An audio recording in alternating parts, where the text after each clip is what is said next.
गफ्फार कादरी साहब आपसे मुखातबत फरमाएं। स्टेज पे तशरीफ फरमा मोहतरम नसीम सिद्दीकी साहब, हमारे दो भाई जो बहुत कुव्वत के साथ हमारे साथ खड़े हैं, मोहतरम हबीब कुरैशी साहब, करीम कुरैशी साहब, मुन्ना भाई, हमारे हारिस करीम साहब, समाजवादी के लोग भाई, मैसर भाई, इस बस्ती की बड़ी शख्सियत खादर शाह साहब, हमारे नौजवान दोस्त जिन्होंने इस प्रोग्राम को कामयाब करने की कोशिश की, मोहतरम असलम पठान साहब, बब्बू कुरैशी साहब, हमारे यूनुस आर्किटेक्ट साहब, बरकत भाई, हमीद भाई, हमारे चिंटू भाई, हमारे तमाम साथी, इमरान भाई, मोहम्मद खान, अकबर गुजारी साहब, इमरान भाई, बब्बू भाई, सामने बैठे हुए मेरे नौजवान साथियों, बुजुर्गों,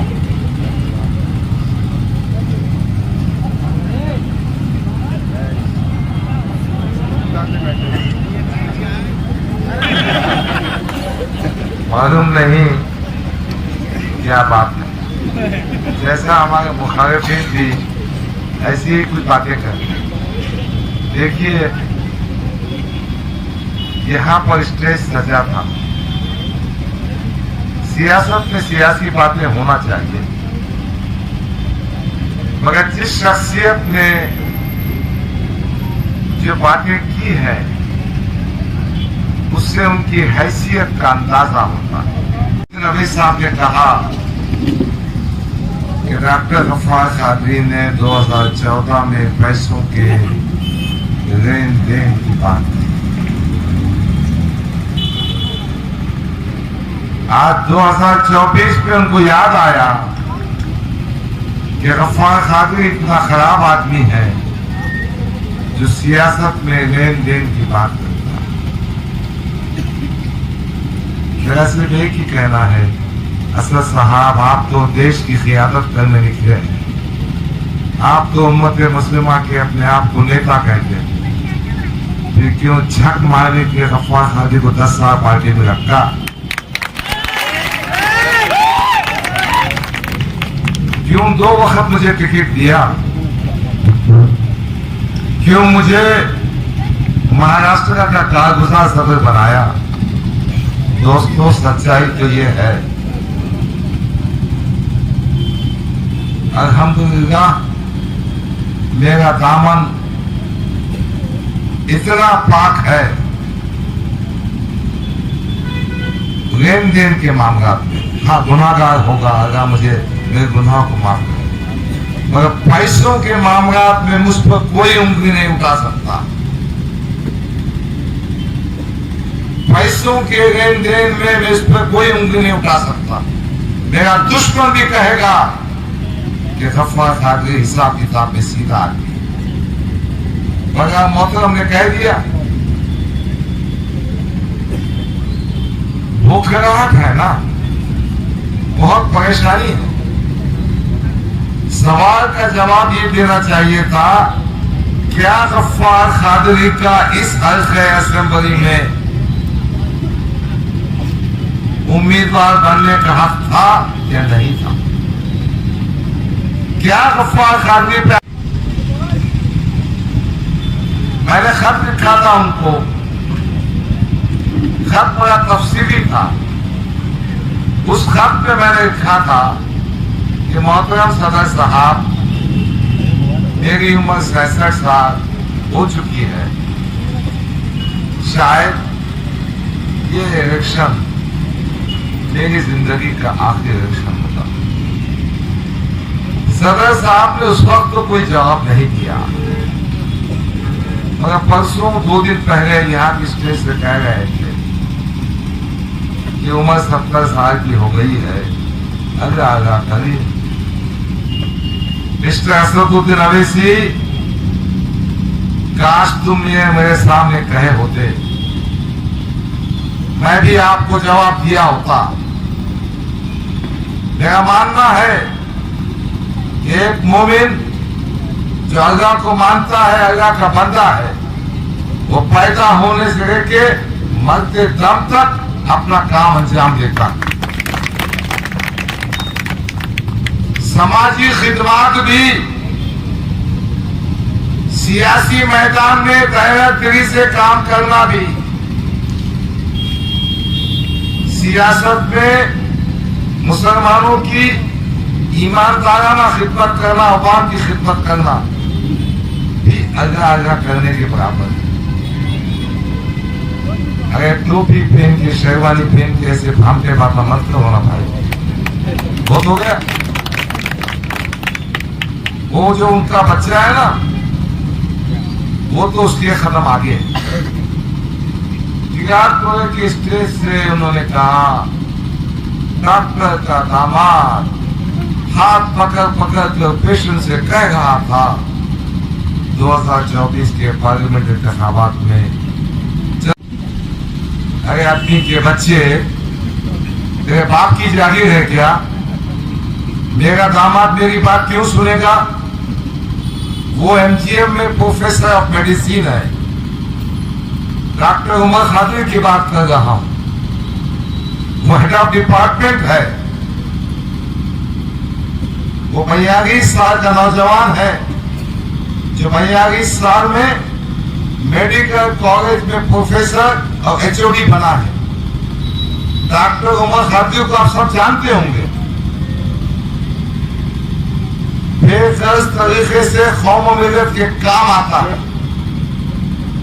और इम्तियाज जलील, अगर तेरी याददाश्त कमजोर होगी तो मैं याद दिलाना चाहता हूं, जब ताज विमानता होटल में बैठे थे, मैंने असद साहब से कहा था इसकी हरकतें तो ऐसी है कि मैं मेरे दामाद को कन्विंस नहीं कर सकता, स्टेज पे क्या भाषण करूं मैं।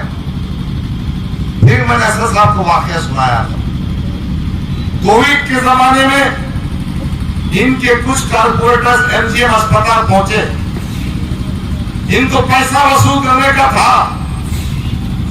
उन्होंने डॉक्टर उमर से गाली गलौज की, बदतमीजी की।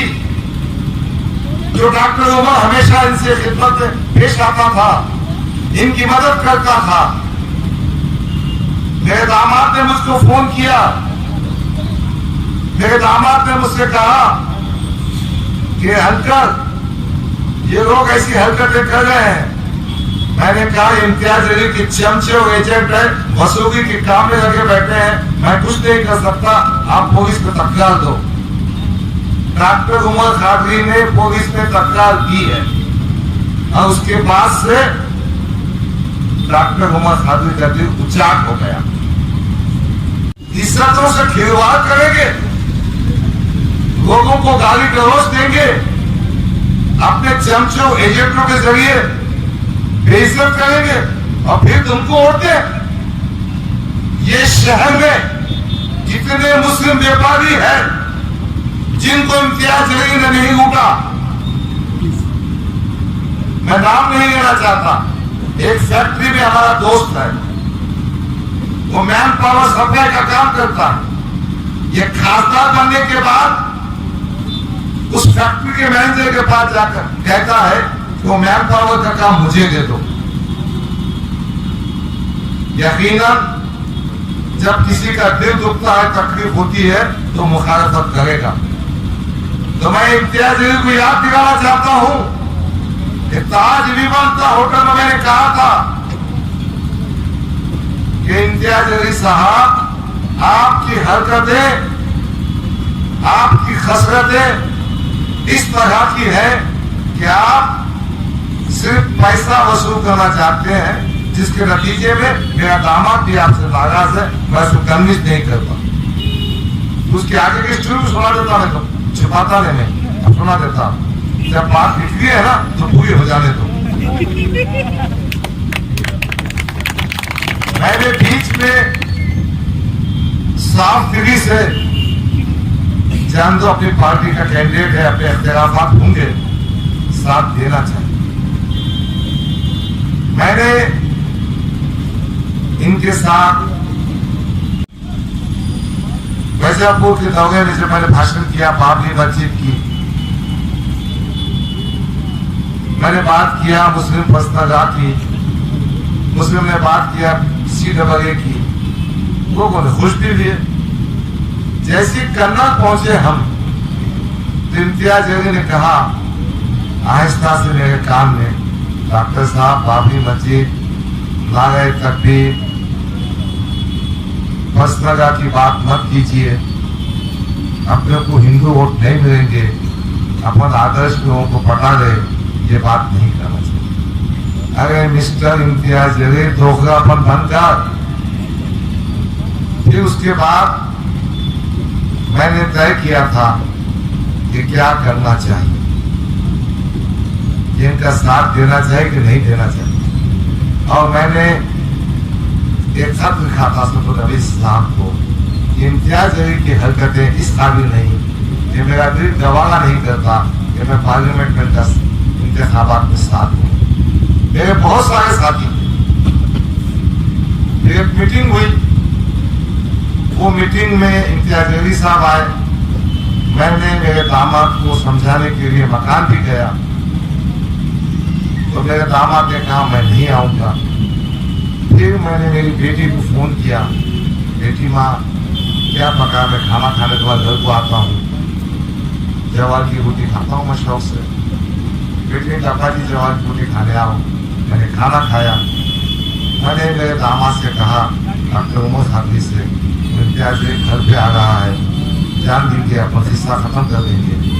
मेरे दामाद ने कहा नहीं, मैं उसे माफ नहीं करूंगा। मैंने ऐसे ऐसे केसेस में फीस कम की है, ऐसे ऐसे वक्त में मकान देने पर, कारपोरेटर्स के बोलने पर बहुत सारी मदद की है। और एक किस्सा भी सुना दिया उसने। एक दफा कुछ गाड़ी से एक्सीडेंट हुआ था, उसका पूरा खर्चा मैंने दिया था। इसके बाद भी ये अगर मेरे पीछे पलता है तो मैं भी इससे बदला वसूल करूंगा। ये किस्सा, आप काम नहीं करेंगे, लोगों को लूटेंगे, पता करेंगे, फिर कहेंगे डॉक्टर के दामाद ने हाथ पकड़ पकड़ के मशाल को। अब तेरे को तो जूते मारना चाहिए है, तेरे को तो चौरास्ते पे खड़े जूते मारना चाहिए। कहाँ पैसे खाया बताओ मैं तुमको। अख्तर हाजी क्या है बताओ, अख्तर हाजी है क्या मीटिंग में? हमारे दोस्त कितने पैसे मंगाया सुनाओ मैं। इसका काम और धंधा सिर्फ पैसे खाना है और नाटक करना है, नाटक। बहरहाल ये चंद बातें थी जो मैं कहना चाह रहा था, क्योंकि मुखालिफिन की तरफ से आई। अब मैं असल मौजूद की तरफ आना चाहता हूँ। अजीज़ान इकरामी, हिस्सा ये है कि ताईदी बयान के बाद इनके जमीन के नीचे की जो है ना सड़क के जमीन, ये अब तो आ गए हैं। अब इस पोखराट में ऐसी वैसी बातें कर रहे हैं। मोहब्बत में है मुझसे,